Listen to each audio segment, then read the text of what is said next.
Olá amigos, eu sou o André. Eu venho aqui falar com vocês hoje sobre um quadrinho do meu personagem favorito. E a obra que eu escolhi para falar, para mim é a obra mais significativa dele nos últimos anos. Eu acho que em todos os tempos. Então a obra é Batman, o Cavaleiro das Trevas, de Frank Miller. Essa obra, todo mundo sabe, é uma das obras mais significativas do Batman. Frank Miller transformou o personagem, mudou todo o conceito dele, e tudo que surgiu do Batman a partir do Cavaleiro das Trevas tem influência dele. A história conta de um Batman já aposentado, com mais de 50 anos, que já tinha desistido de ser o Batman, e quando a cidade de Gotham precisa dele, ele resolve voltar. Porém, esse Batman já não é mais jovem, então ele sofre muitas dificuldades na sua volta e por aí vai. A minha proposta não é exatamente discutir a história, nem discutir os conceitos técnicos do roteiro, nem da arte. Eu acho que isso daí já está super discutido, é super interessante.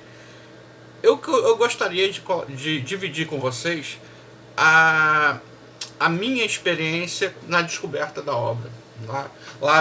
Em 1987, quando a obra foi lançada pela Editora Abril, aqui no Brasil. Tá? Todo mundo sabe que naquela época a Editora Abril ela lançava os seus quadrinhos, os quadrinhos da DC e da Marvel também, nos famosos formatinhos.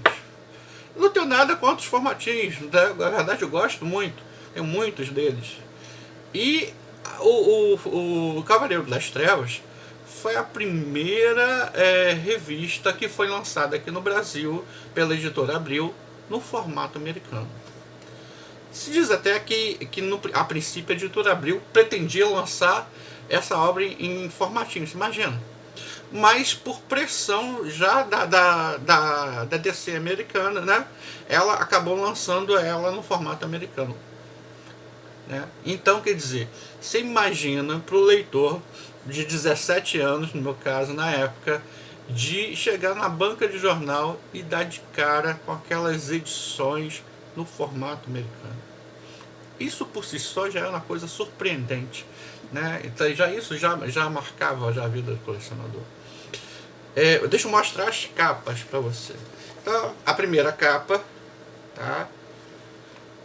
A capa da segunda edição,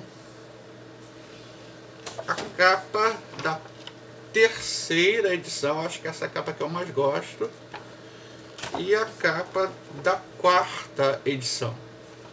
Tá? Já perceberam que na história o oponente principal do Batman é o Super-Homem, na época chamada Super-Homem, né? E isso era outra coisa muito interessante para a época também. No contexto da história, o Superman, o Super-Homem, ele era um agente do governo. Tá? Então ele fazia aquilo que o governo mandava, e os super-heróis tinham desaparecido, inclusive o Batman. Tá? Então no momento que o Batman volta, o governo faz com que ele vá enfrentar o Batman. Então você imagina, lógico, quem é que vai vencer? O Superman, é mais poderoso? Mas não é exatamente isso que acontece, tá? E isso é surpreendente, né? Vejamos se a gente tem aqui aquela cena clássica, tá? Da luta entre os dois personagens, que foi influência direta ao filme, né? Batman e Superman. Então, sim, pois é. Então eu quero falar para vocês do que foi essa descoberta, né, de você, a partir dessa edição diferente, para o colecionador que estava acostumado com os formatinhos da Abril. Então, isso foi uma coisa fantástica. Essa minissérie foi lançada em 87. Surpreendentemente, também para surpresa de todos, cerca de um ano depois, a Editora Abril faz uma nova publicação agora encadernada. Eu acho essa capa linda, tá? Da minissérie, tá? Isso daqui também é uma das coisas que eu mais gosto. Então, quer dizer, a partir daí, a editora Abril passou a lançar outras minisséries no formato americano. Então, quer dizer, a gente percebe o quanto marcante foi essa publicação e o quanto ela mudou o mercado de quadrinhos da época. Também, cerca de 10 anos depois, a editora Abril relança, faz uma outra edição da minissérie, tá? Aqui temos outras capas. Eu não tenho todas as edições, essa aqui é a número 2, essa é a número 3 e essa daqui é a número 4. Essas edições, essa história, ela continua sendo republicada, né? Quer dizer, hoje em dia você tem a edição definitiva do Cavaleiro das Trevas, que inclusive ela inclui o Cavaleiro das Trevas 2, tá? Que é uma edição em capa dura, luxuosa, que eu ainda pretendo adquirir. E sim, como eu dizer para você, o quanto isso marcou na minha história, né? Na história do Batman, no primeiro momento ele vai combater um grupo de delinquentes que está assolando Gotham, que se chamam os Mutantes. Eram jovens delinquentes que estavam atacando a cidade. O Batman, ele enfrenta o líder deles e acaba vencendo, né? Após ele vencer, ele se torna o líder dos mutantes. Quando ele se torna o líder dos mutantes, ele cria todo um grupo, todo aquele grupo passa a seguir as ordens dele. Então você tem um dos componentes do grupo, tá? Que ele tem um visual, tá? Que vocês conseguem ver aqui, que ele faz o símbolo do morcego no rosto, tá? E o que isso tem de interessante na história?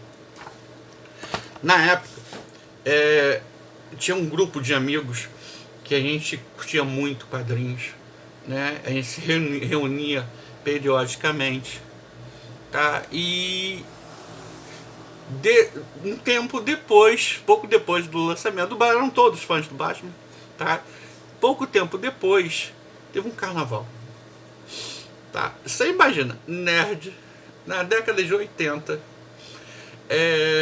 a maioria das pessoas achava a gente um pouco estranho. E a gente era. Então, nesse carnaval, nesse carnaval, um dos nossos amigos, os pais dele viajaram. E a gente combinou de passar uma das noites do carnaval na casa dele, vendo filme, lendo quadrinhos e aí tal. E foram uns 4, 5 caras, 6 eu acho. E tá. Lá pelas tantas, um dos nossos amigos surgiu com a ideia. Olha, você lembra da história do Cavaleiro das Trevas? Você lembra do grupo de mutantes? Lembra do símbolo do morcego que ele pinta no rosto? Por que a gente não faz igual? E ele tinha trazido um lápis de maquiagem da irmã dele. Esse colega também conseguiu achar a maquiagem da irmã dele na casa. E nós fizemos o desenho do morcego no rosto, o símbolo do morcego. E aquilo foi uma coisa muito interessante.